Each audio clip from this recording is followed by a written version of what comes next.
Mhm. Hello, I'm Leah Newman. I'm the director and curator of the Van Avery Smith Galleries here at Davidson College. Welcome to our talk tonight about fine art conservation. We are joined tonight by Virginia Newell, who graduated with a degree in art history from Davidson College in 1978. After Davidson, she studied conservation and was certified as an associate conservator by the Academy of Professional Art Conservation and Science in Sonoma, California. In 1983, she established ReNewell Inc. Fine Art Conservation in Columbia, South Carolina, a private laboratory specializing in the conservation and restoration of 18th and 19th century oil paintings on canvas and also paper-borne art. For the past 35 plus years, Ginny has continued her studies in conservation in the US and overseas, and is considered one of the best conservators of paintings on canvas and paper in South Carolina and maybe even the Southeast. Ginny holds professional memberships in the American Institute for Conservation of Historic and Artistic Works, AIC, in Washington, D.C., the Institute of Conservation, ICON, in London, the International Institute of Conservation of Historic and Artistic Works in London, is an associate member of the International Association of Book and Paper Conservators, also in London, the Southeast Regional Conservation Association, CIRCA, as well as the Western Association for Art Conservation. Ginny loves to get out in nature. She has hiked the Grand Canyon. She's rafted the Zambezi River, climbed Mount Kilimanjaro, safaried in the Serengeti, and has hiked the Inca Trail to Machu Picchu. And she is also a certified scuba diver, so very athletic along with her art conservation skills. Ginny graduated in the second class of women at Davidson College, as I mentioned, in 1978. And since then, she's been really active at her alma mater, including serving on the Art Collection Advisory Committee currently. So thank you for joining us tonight, Ginny. We are also joined by Laura Garner-Hine, who resides in Columbia, South Carolina, and she works as an assistant paintings and frame conservator with Ginny at ReNewell Fine Art. Her education consists of degrees and certifications from the University of South Carolina in Columbia, the Rijksuniversiteit in Groningen, Netherlands, and lastly, the Accademia Riachi in Florence, Italy. She holds memberships also with the American Institute for Conservation, AIC, the Emerging Conservation Professionals Network, as well as the Southeastern Regional Conservation Association, CIRCA, and is currently a board member with CIRCA. She's also an active board member of the nonprofit organization Bullets and Band-Aids, which supports veterans healing through art, and Jasper Magazine, a multidisciplinary arts organization. Laura lives with her husband, their dog, and 2 cats. And aside from her passion for conservation, she's also a painter, a gardener, and plays the ukulele. So thank you both for joining us tonight. I wanted to mention Cole Thornton is joining us. He is a senior art history major, and Cole is monitoring the YouTube. So as we continue with our conversation today, if you have any questions, feel free to put them in the chat on YouTube, and Cole will be asking them when the time comes to get to that section. The first part of our conversation tonight, we are actually going to watch a video that Ginny and Laura have made. They've worked really hard on this video, being able to take us from A to Z through painting conservation and also frame restoration. So I'm gonna start that, and then we will switch back to some questions. So thank you both for joining us.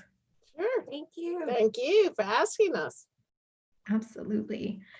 Okay, so let's see. All right, we'll start our video here.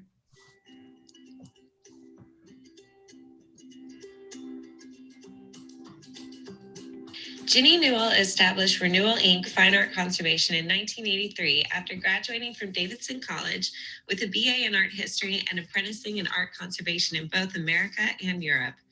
She specializes in the treatment and preservation of paintings and fine art on paper.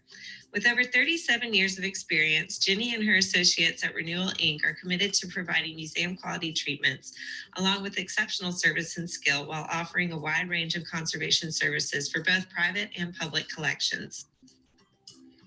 As a professional associate of the American Institute for Conservation in Washington, D.C., Ginny abides by the Code of Ethics and Guidelines for Practice. She is also a member of the International Institute for Conservation and Conservators in Private Practice. In 1998, she was a founding member of CIRCA, which has grown in both membership and scope. She remains actively involved in CIRCA as well as many other civic and social organizations in North and South Carolina. She constantly takes conservation refresher courses to stay abreast of new approaches and technologies. Ginny, her assistant of 21 years, Jeff Donovan, and their newest team member, Laura Garner-Hine, operate a lab that follows the field's highest professional standards.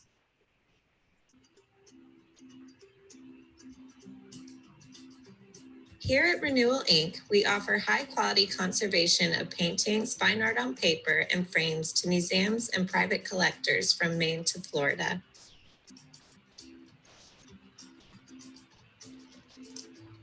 Though people often refer to conservation and restoration as one entity, there are a few distinctions. Conservation is the overall profession and starting point for a conservator, whereas restoration describes only part of the process. In art conservation, the aim is to halt degradation from continuing to damage the object so that the piece will remain intact for as long as possible, given what we know today. Conservation prevents deterioration and preserves the existing state of an artwork. Restoration is the process of actually repairing the damage using up-to-date techniques in the hopes of returning the piece to its original intent and integrity. Great. Both services involve a constant dialogue between art, art history, and science, and both services strive to be reversible. Of course, technique matters, but truly effective results depend on the sensitivity and talent of the conservator. The creed of conservation and what we hold as paramount are the principles of first, do no harm, and second, make treatments as reversible as possible. Attempts at restoration, or the origins of fine art conservation, can be traced back to as early as the 16th century, when restoration of the Sistine Chapel began in 1565, a mere 53 years after the frescoes were completed. In fact, oftentimes, conservation treatments not only address damage caused by external forces, but also address the innate problems or inherent vice that arises from the variety of materials and applications of processes that artists use. This has particularly become a dilemma with contemporary art. Many modern artists never intend for their creations to last, but we as conservators are determined to make them last. Take, for instance, the meat dress made for Lady Gaga for the 2010 MTV Video Music Awards. Although never intended to last forever, the dress has already undergone its very own conservation campaign, essentially being dehydrated like beef jerky, and will surely endure many more to come. Another example includes the polarizing artwork Comedian by Maurizio Cattelan, which made quite a stir upon its debut at the Art Basel Fair in Miami in 2019. Recently, the duct tape banana has been gifted to the Guggenheim, which will undoubtedly present a whole slew of challenges in regards of stabilization and preservation for their team of conservators. Preserving our cultural heritage is a responsibility that humanity has held in high importance for centuries, and many techniques and approaches have been used and developed. However, it is only within the last 50 years or so that fine art conservation has made incredible leaps and bounds in regards to science, developing more sophisticated methods of treatment, materials, and ethics. There are a myriad of fields and disciplines within the profession of fine art conservation, such as paintings conservation, paper conservation, or objects conservation. Even within these fields, there are a multitude of subdisciplines and specialized fields of study, such as the conservation of murals, photographs, furniture, or even clocks. Though however different each discipline may be, the underlying pulse that unites them all is that the maintenance and preservation of works of art and their protection from future damage and deterioration is of the utmost importance. When an object, or in this case a painting, comes into the lab, there are necessary steps which must occur before any treatment can be performed. The first step is research. Understanding the provenance of the object is integral to understanding its materials and processes, all of which are contributing factors in treating the object appropriately and ethically. Our client inherited this painting and therefore was not knowledgeable about its origins or who the artist was. A knowledge of art history and certain stylistic identifiers indicated to Ginny that the painting was of Northern European, possibly of Belgian or French influence, leading her to believe that it was executed by the 19th century French painter Alexandre Jean Dubois Drahonnet. Other analytical approaches, such as examining the paint layer under a microscope and different types of lighting, such as ultraviolet and raking light, also allowed Ginny to determine that the painting was of a certain age and therefore provided further justification of the viability of its supposed origins. Ultraviolet light, raking light, direct light, and transmitted light are all used in the documentation of the object, as well as during its examination prior to the start of any treatment. This is also when a thorough and detailed assessment of the object can be conducted and the damage it exhibits can be recorded in order to draft an appropriate treatment proposal. This particular painting, though in need of treatment, was in relatively good shape considering its age. The supports, such as the canvas and stretcher, are original to the painting as indicated by their maker's marks and stamps. Structurally, the painting was in fair shape save for a desiccated canvas and some planar distortions such as bulging and sagging due to loss of tension, as well as a few small tears, punctures, and losses to the edges as well as throughout the paint layer. Superficial and embedded surface grime was evident, and the natural resin varnish had darkened and become yellowed over time due to oxidation, which therefore obscured much of the fine detail found within the painting. Abrasions, overcleaning, or areas where the painting appears to be skinned, scratches, drying cracks, or alligatoring, actively lifting and tenting paint, accretions, crackler, cleavage, and aging cracks were also evident and noted to be present on the painting's surface.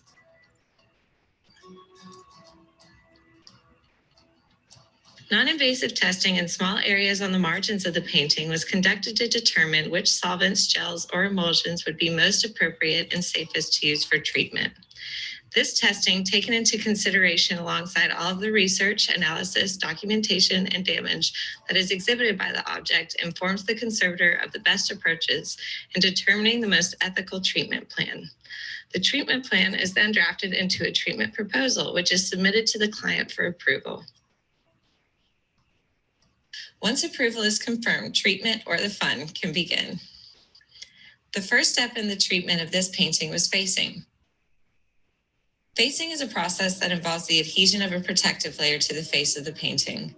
In this case, wet strength tissue was used with methyl cellulose in order to protect the face of the painting and to prevent any further loss. At a later point during treatment, this facing will be removed, but only after the paint layer has been stabilized or consolidated. Next, the painting was removed from its auxiliary support or stretcher, which is original to the piece and shows a maker's mark. This label was treated with as much care and attention as the painting, for it provides value and historical provenance to the object. The stretcher itself provides information about the age and location of the creation of the painting. In our library, we have an entire catalog devoted to identifying and dating various stretcher types, keys, and nails. The stretcher was cleaned as well as the back or verso of the painting using dry and mechanical methods in order to effectively remove dust, dirt, and debris that had accumulated and gathered over time without the risk of driving it further into the painting. A filtered vacuum, brushes, and special sponges were all employed as safe methods of dry cleaning. In some instances, it might be necessary to remove knots, imperfections, or accumulations known as accretions from the back of the painting using a scalpel.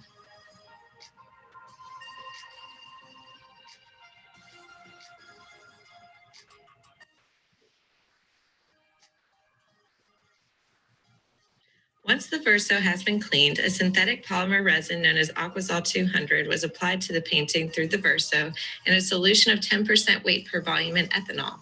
This was done in order to consolidate or stabilize the paint layer by essentially introducing an adhesive to give strength and to reinforce the paint film to the canvas.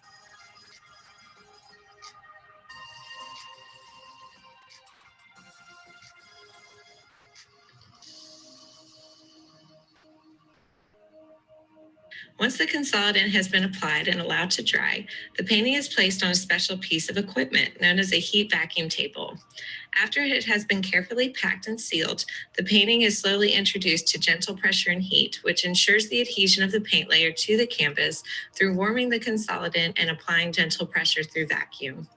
Once the table reaches about 140 degrees Fahrenheit, the heat is cut off, and while still under vacuum, the painting is allowed to cool to room temperature to ensure the best bond possible.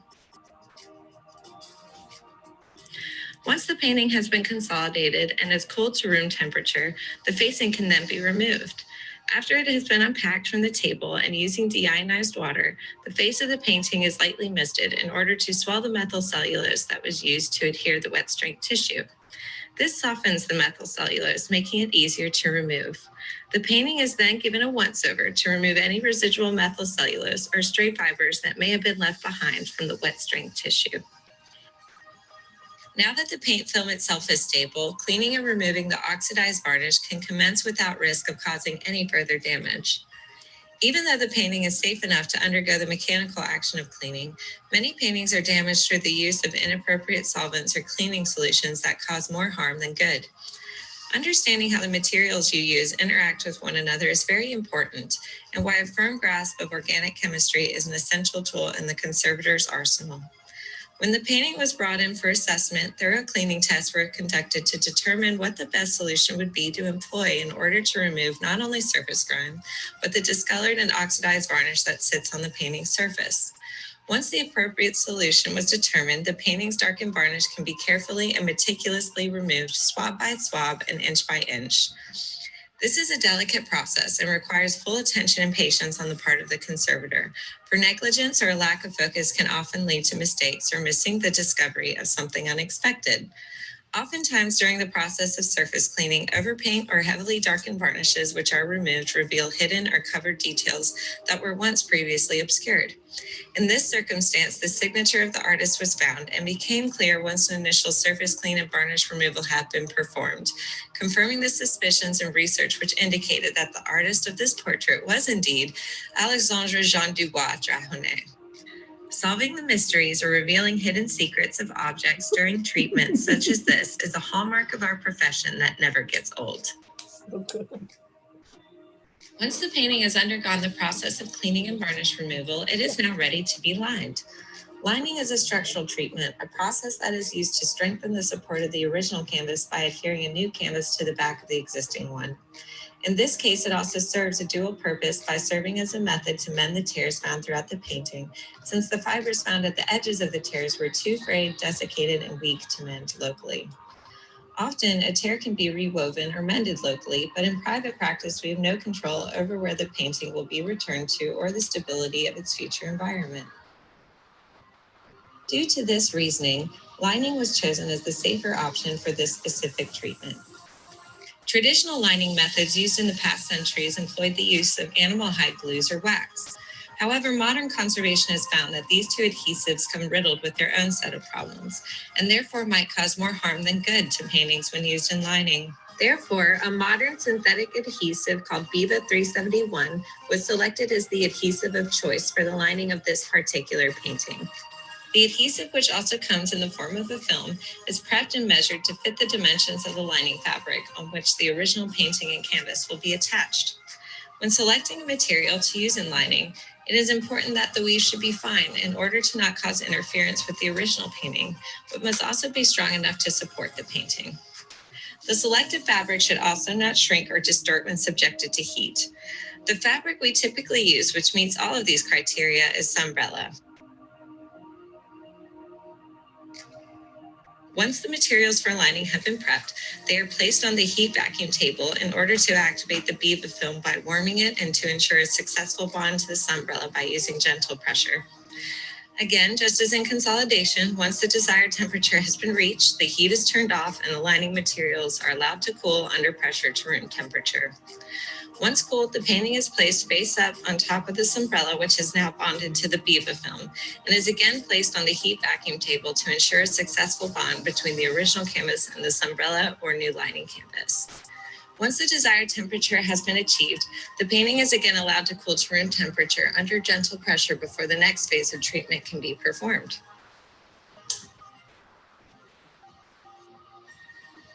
The newly lined painting is now ready to be restretched to its original auxiliary support. By using canvas pliers, this umbrella can be stretched with even tension and fastened to the stretcher member by hammering new tacks into the tacking margin or turnover edge of the painting. The painting is rotated and the tacks are hammered at regular intervals on all edges to achieve uniform tension and to prevent scalloping. Next, the stretcher keys are hammered in or keyed out so that the final stages of tension can be achieved without the risk of aggressively overstretching. In this case, 7 of the 8 stretcher keys were present, so only 1 stretcher key was in need of fabrication. These keys are then secured by wiring to keep them in place and to prevent them from becoming lodged behind the stretcher bar members. Once the painting has successfully been restretched, excess umbrella is trimmed away and the turnover edges are covered using a water-activated tape that serves to protect the tacking margins and to signal that conservation treatment has been performed. Although loss to the paint film in this case is minimal, retouching or inpainting is still necessary in the next cosmetic phase of treatment. Inpainting is a conservation process where damaged, deteriorating, or missing parts of an artwork are filled in to present a complete image. The objective is to achieve overall visual harmony without infringing upon or disturbing the artist's original intent. By applying an isolating varnish, which can be easily removed, a layer is introduced to the painting which separates the original work from the inpainting that we perform. This isolating varnish also serves to saturate the paint layer and aids in the process of retouching by enabling the paint layer and its details to be viewed more clearly, which ensures that correct color matching and sheen can be achieved more effectively. For this varnish, a modern synthetic resin was selected for a few specific qualities. First and foremost, it is reversible, and second, it is light fast and does not yellow or degrade over time from the effects of light and other atmospheric factors. Once the isolating varnish has dried, the next phase that must occur before inpainting can begin is to fill tears in areas of loss or lacunae. Fill materials can range from traditional plaster gesso to modern variations of traditional recipes of gesso or wax fills as well as fabric fills called inserts. In this case, a tinted wax fill that matches the surrounding area and tonality was applied. Next, the fill is leveled and textured to mimic the planarity and topography of the surrounding paint film, and then a layer of shellac is applied to seal the fill as well as to increase its sheen.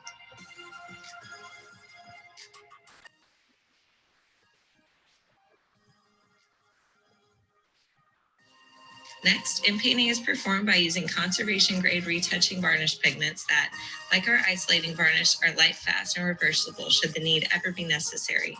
In order to preserve the integrity of an original artwork, any inpainting technique or treatment applied to an object should be reversible or distinguishable from the original content.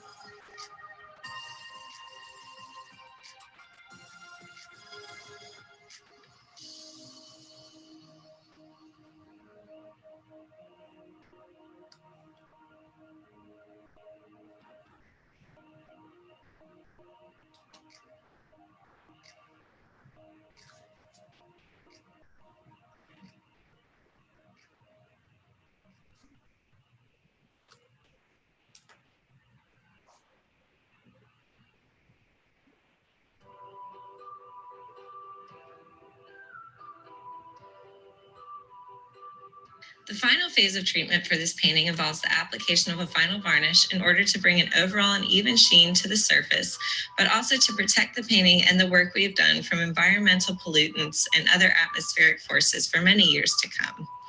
Whereas traditional varnishes were made from natural tree resins such as damar or mastic that yellow and become brittle, the final varnish selected for this painting was again a modern synthetic resin which is reversible and can withstand the damaging effects of light over time.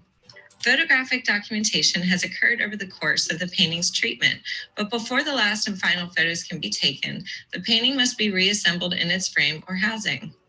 Our client inherited this painting unframed. However, in a fortuitous circumstance, we were able to source a frame that fitted perfectly, though it was in need of a little TLC or conservation treatment itself. After conducting some initial testing with different types of surface cleaners, emulsions, solvents, and solvent gels, it was deduced that underneath the layers of compacted dirt and overpaint, the original finish of the frame, which appeared to be burnished 22 karat gold leaf, was largely intact. This frame, which is still undergoing treatment, will first receive a detailed and thorough surface clean, involving the removal of compacted layers of tarnished overpaint, dust, dirt, and grime that have accumulated over the years.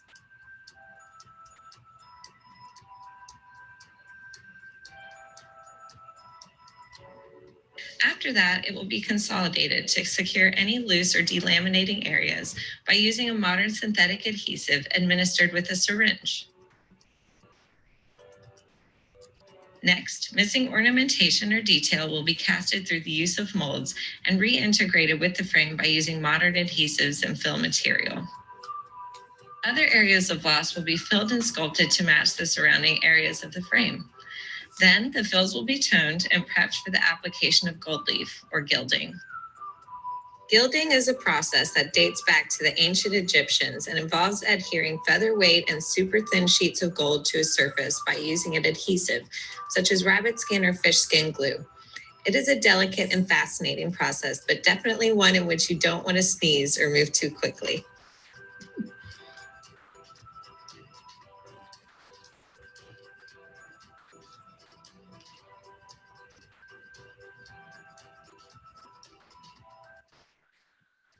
The fresh gilding is then burnished to obtain the most optimal brilliance and reflection possible, and in some cases must then be toned to match the original patina of the surrounding areas.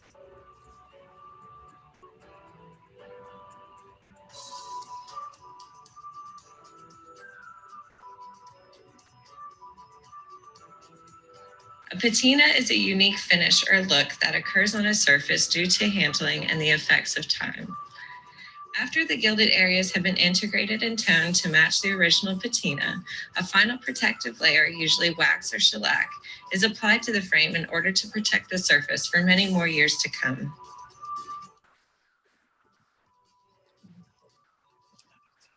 Though we are mid-process of restoring and regilding the frame, you can get the idea of how an appropriate frame not only protects the painting that it houses, but enhances the overall effect and visual impact of a work of art.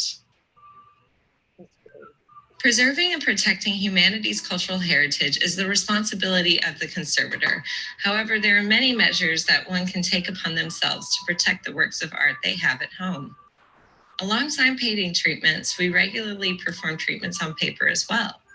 Most involve the removal of various types of tapes that have been utilized in some shape or form as a repair method.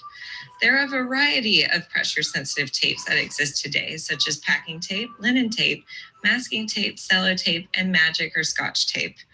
Most of these utilize rubber or an acrylic material as the adhesive. The bottom line is they are all bad for your work of art.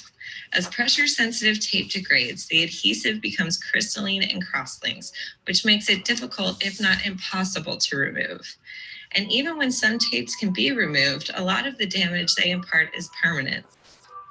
At a later date, we can go further in depth with a paper treatment and share a glimpse of the delicate processes which that entails, but we'll leave you with this. Only you can prevent the use of Scotch tape on your works of fine art in your collection.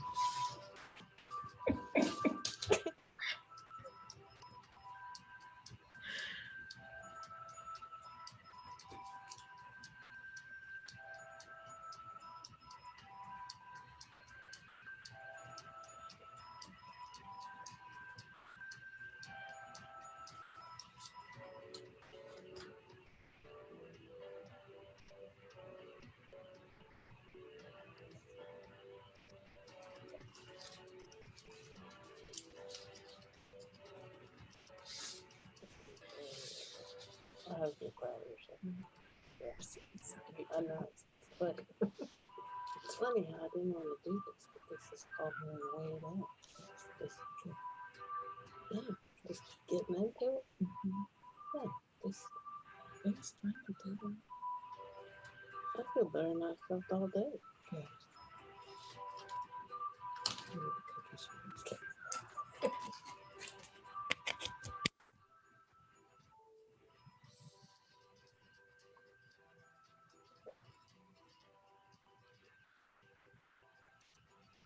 Excellent.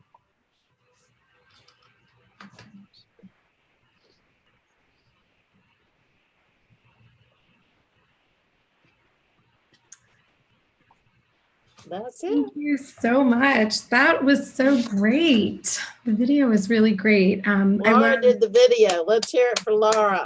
Yay, Laura.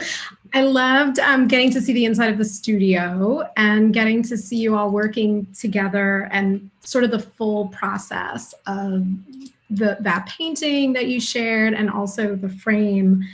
And I loved that you ended on tape because we have often cursed about some tape that we have found. Yes. And I mean, we there's there's no upside to tape. No, there isn't. But it's interesting because one, thanks again, and thanks for the tips at the end, and also some of the readings, because this video will stay on our YouTube and we'll be able to direct students and other folks to that. And I wanted to thank Jeff, who couldn't be here tonight. He teaches Tai Chi. He has been with me. He's an artist, studied at Ringley, and then I trained him in conservation, and he does a remarkable job. We work very succinctly. There's some days we don't even talk. We know exactly what we're doing. Yeah, so that actually starts my first question, Ginny, because this video has reminded me that you have to be like a painter, you have to be a sculptor, you all know how to apply gold leaf and cast things and replicate other artist styles in painting, and then also a chemist, right? So can you talk a little bit, particularly for students that might be watching this, about some of the educational requirements, and then the other sort of thing, like how you fell into this career, or because as you mentioned, Jeff learned really from you, right? So there's an apprenticeship portion of this as well. Yeah, when I was at Davidson, I had started out pre-med like everybody does at Davidson. And then you take one course and you think, oh, I'm crazy. What happened for me was that I took it was the 2 years humanities course. And in that program, I had a art history lecture by Larry Ligo, my first ever exposure. And light bulbs went off. I mean, I just had a complete change of direction after that one lecture. And I then focused strictly on art history, and I already had the chemistry I needed. And I took a lot of studio art, so that it's funny, conservation is manual dexterity, it's temperament. Anybody can learn the knowledge, but you have to have a certain temperament in order to execute that knowledge. And it takes a lot of patience. It doesn't matter how much chemistry you have, or you could be a conservation scientist. That's one way to go, and you don't have to touch the art. It's all theory. At any rate, I graduated from Davidson without a job, without a plan, without anything but a parchment diploma. And I moved to Montreat to teach arts and crafts for the summer and play tennis and read all the books at Davidson that I was supposed to have read at Davidson, which I didn't. It was a great summer. And then I got wind of an opening at an art gallery in Columbia. So Labor Day weekend, I moved down here and started working in the gallery. And things kept coming in that needed conservation. And we would send it off to somebody. And I just became completely obsessed with learning it. And I found a master in California who would apprentice me. This is back in 70 and 80, early 80s. And there were only 2 programs in America at the time where you could learn conservation. One was at the University of Delaware and one was at Buffalo. So I just went the apprentice route. Mhm. And since then, that was in the early 80s. And then in 83, I opened ReNewell, only doing paintings, but living in the Southeast with the problem with humidity, I realized paper needed a lot of attention. So that's when I went to Holland and studied paper conservation at the Rijksmuseum and continue to take courses. And so it's just, I never had a 5-year plan. I never had, a retirement plan. I just went by the seat of my pants, and I was open to whatever opportunities were available. And that would be what I would, especially this young generation now with the pandemic, you've got to stay just incredibly open-minded to whatever and not be afraid to take an opportunity. Mhm. Whether it is your major interest or not, it can lead to something else. And yeah, Laura, as young as she is, has had a circuitous route to this. Yeah, we'd like to hear about that too, Laura. Because your focus is more on frames, right? Yes. So specialized. Yes. So for me, I had always practiced art and known I'd wanted to go into art. Studied studio art as my major in undergrad with a minor in art history. And really, at that time when I graduated, just wanted to continue making art and was interested in processes, and went to the Netherlands and started a master's in more of an academia major. But it was when I was there that I found a tour they were conducting to a conservation lab in the south of Holland. And when I went, I fell in love because my parents had always taken us to museums, and just seeing that marriage of technical approaches and art history as well as science just spoke to my heart. And it was then that I decided to move to Florence, Italy, and study conservation of easel paintings as well as frames. And as you know, Florence and Italy has a rich history in gold leafing. And so I was started on frames and eventually moved into paintings, but it's a field that has stuck with me ever since.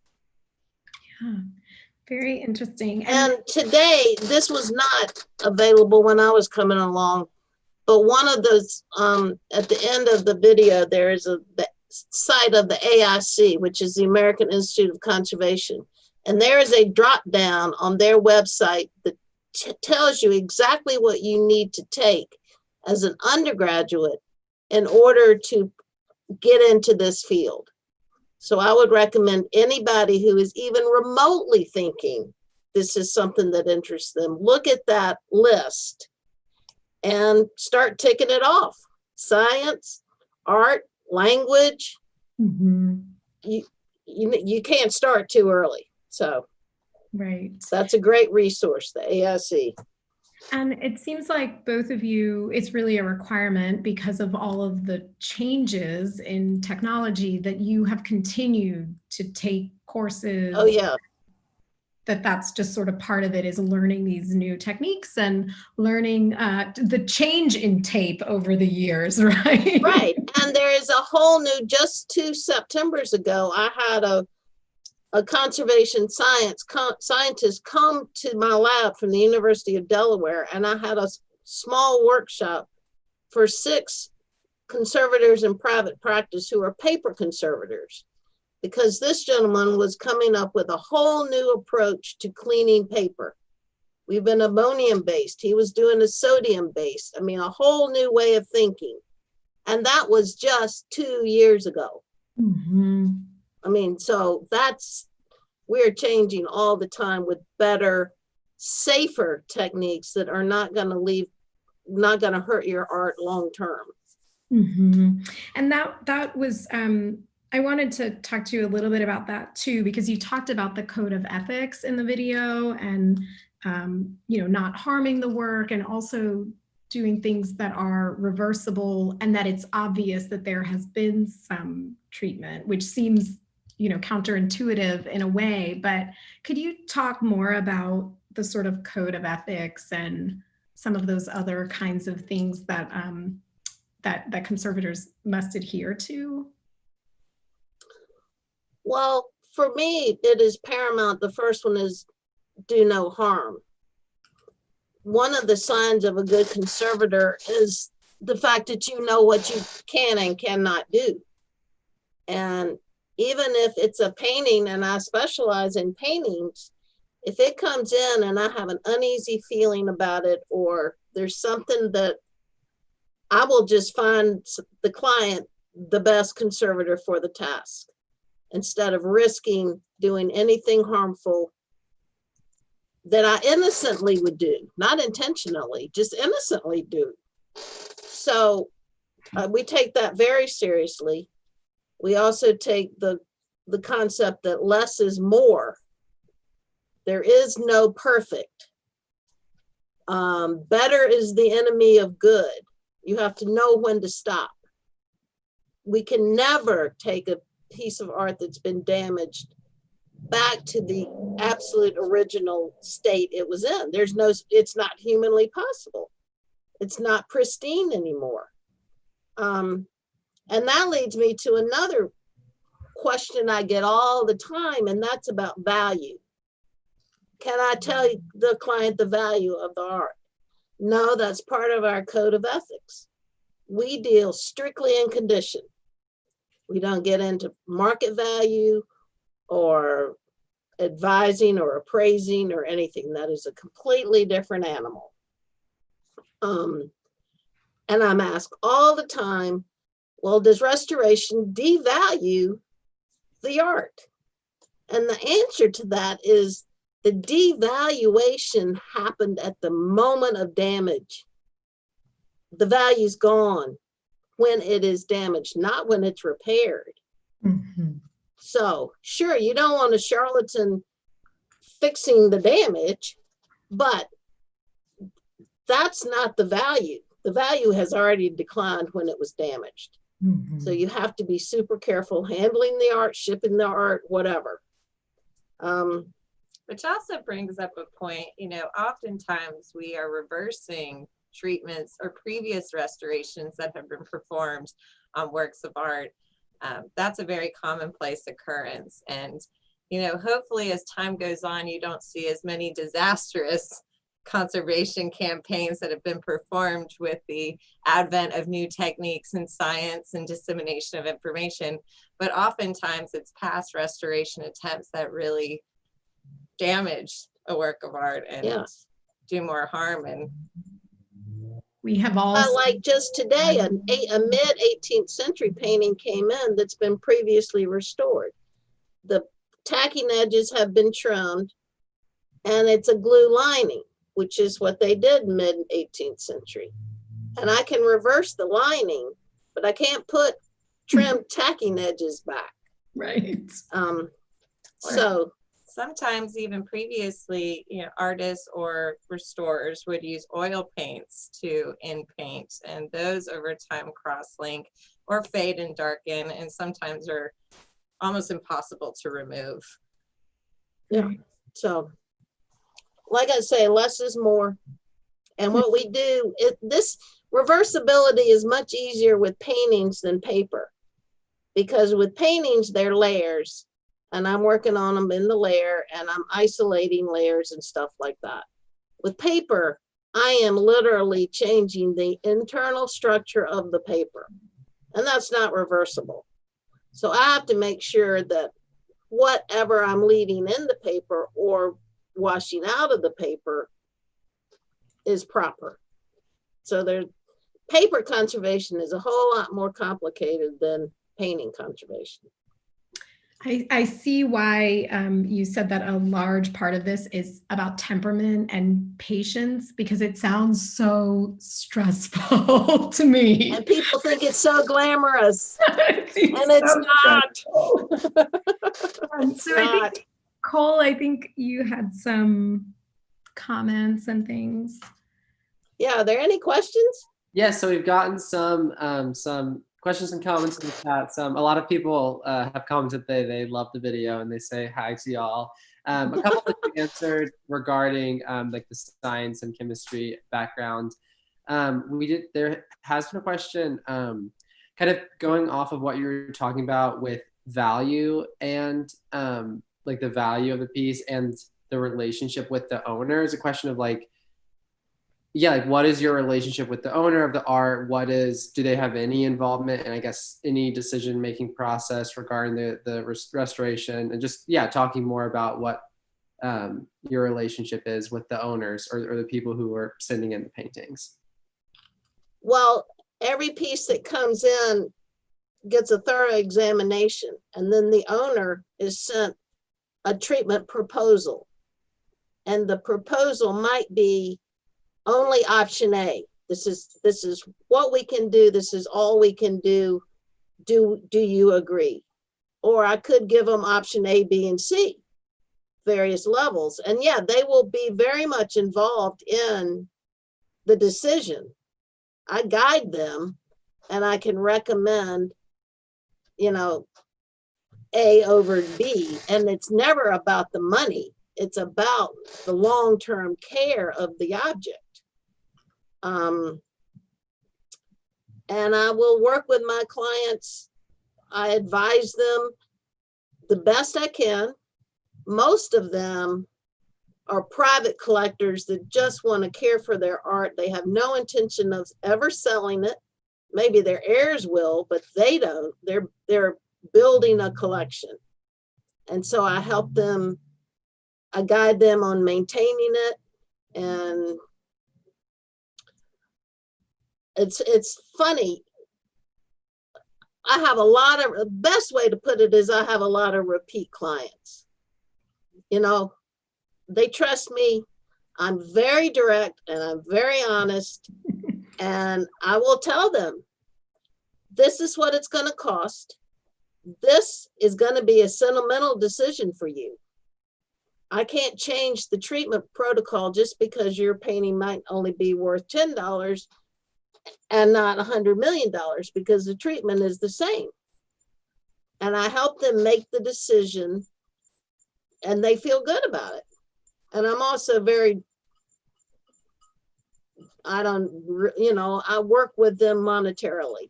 I'm not out to, make it more painful than it already is.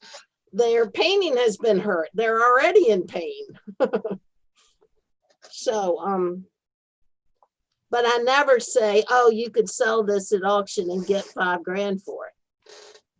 Right. Never cross that line because the market's fickle. Right. And that is a whole other field. That is a whole other field. Mm-hmm. I have appraisers that I send people to. Also a challenging job because people think that something is worth a lot and sometimes it is not, but it is sort of a sentimental. And I've become very tactful. I know my friends find this really hard to believe, but I've become rather tactful in the estimate room when it's one-on-one with the client. So it works. 37 years, we're still here in a profession where the odds are completely against you to make it in private practice. At least they were back in the day. Actually, that brings up a question because some larger museums and institutions have their own conservation services or labs, but and maybe this isn't a question that you have the answer to, but with budget cuts and things like that, are institutions moving away from that? They've already moved away from that. Unless you're the Met, no. Big museums with internal labs are becoming rare. And so I am the conservator for many different museums. And it works. They don't have the expense of setting up a lab, which is very expensive, and they can keep me on retainer and they know that they get good service at a very reasonable price. Mm-hmm. and an ongoing relationship. So, but even the Met is downsizing their labs. They're letting conservators go. I mean, it's bad out there. It's a tough And, time. you know, so far, so good. We're still here. But at this, art conservation in the top priority in a pandemic. Although I Needless to will say. say that folks are spending a lot more time at home, at least individuals are. I've heard that framing has gone way up right now because people are looking around their house at all the projects and redecorating. Can you talk about, so you have 3 folks, right? It's you and then Laura and Jeff together. How many projects might you have going at one time? And and I know it obviously depends on the particular project and the damage, but is there like a rough timeline of how long you might be working on something? Like Laura, for example, the frame that you worked on, you're still working on, what kind of time period? How long does something like that take you with all of the different steps? Well, it may seem like there's a formulaic approach when it comes to treating an object or a frame, but you have to know that every single case is different. There are always factors and characteristics and qualities of an object that, even though they may seem similar, you know, like a painting is a painting is a painting, not the case. And there are a lot of unforeseen circumstances that arise with objects and treatment that you only get to know or realize when you're in depth with the treatment itself. So giving an exact time or average is difficult because it varies so much depending on all those different factors. But typically for a frame that's in relatively good shape, that's not a complete disaster, I would say about 10 to 15 hours. But again, that's not just sitting with that one frame for 10 There's to 15 hours. There's a lot of drying time between each step. So I like to dance around, you know, while one thing is getting the molds casted, I'll go to another thing and do some retouching or painting. You know, it's really just, and that's where time management is huge. And really just having a running list of what you need to do and awareness as well. You really need to be present when you're working in the field of conservation in many, many ways, not just while you're working, but also on how you manage your time. And Laura is new with us. She came in January. Before Laura, I was having to send my frames elsewhere. I used to do frame conservation also, but it takes up a lot of space, you know, so I had to eliminate something. So before Laura, we were sending the frames elsewhere and we were just doing paintings and art on paper. And Jeff only helps with paintings. So what I typically would do would be keep 5 paintings going at the same step along, because one's drying, then you move to the next one, you get it to this next same step, then you get the next one to the same step, so that you've got 5 going, and then and Jeff can help, and then eventually all 5 come to the same point, which is to the easel for the end painting. And then Jeff can hunker in at the easel for the end painting, and I move to paper. And then I do like a paper marathon and just dive into it. And, you know, I can spend a month down there and barely come up for air. But, so, and now we have frames into the mix. So we're still kind of figuring it all out. But it's all about staggering them so that you keep the steps going. And then you have to also stagger and figure out cash flow. You know, we don't get paid until the job's done. And so you have to really think, this is a problem that a conservator in a museum does not have. You know, I've got to time everything to know that we've got enough cash to cover the expenses. Insurance is huge, as you can imagine. Right. So yeah, it's a real juggling act. And for the most part, it works. You know, sometimes, like for this video, for instance, we just made a timeline and we had the end date tonight and we worked backwards. You've been working on this for like 2 months or something. Yeah, so we knew when to start because each step was going to take so long. Mm-hmm. That's kind of what how I'm always thinking. Mm-hmm. My last. I tell my clients 3 to 4 months. Right. Or sometimes with the art on paper, it's 6 to 8 months. Wow. Yeah. That's what the client hears. And if I get it done beforehand, hallelujah. If I'm going to be way over, I call them and say, put something else up. It's going to be a while. Right. And sometimes you do need that time just to monitor a piece after treatment. You know, it's you want to see that the work you have done is going to maintain or continue to be stable once it leaves the lab. And so that's also time that you have to take into consideration. It's just monitoring it. Right, because if you're working for private individuals, they're taking it to their home. You can't fully control the environment. When it goes to a museum, like our climate, you know, our space is climate controlled. We have a little more control over the humidity. We know not to put it in sunlight, but you can't really control for that when it's a private individual. I guess my last question is, you both are heavily involved and have memberships in lots of different conservation organizations around the globe, not just in the Southeast and in the US. Can you talk a little bit about that and how is that really about like a peer network? How has that been helpful to you?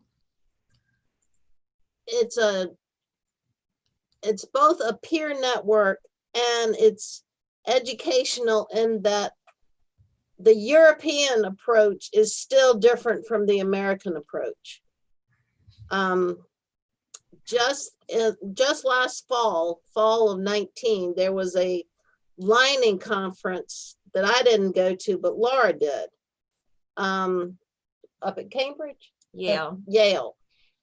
And where they were talking about new techniques in lining, and Americans have gone all the way into synthetics as far as the adhesive for lining, whereas our Dutch colleagues are still promoting wax resin linings, and our Spanish colleagues are still very much in favor of glue linings.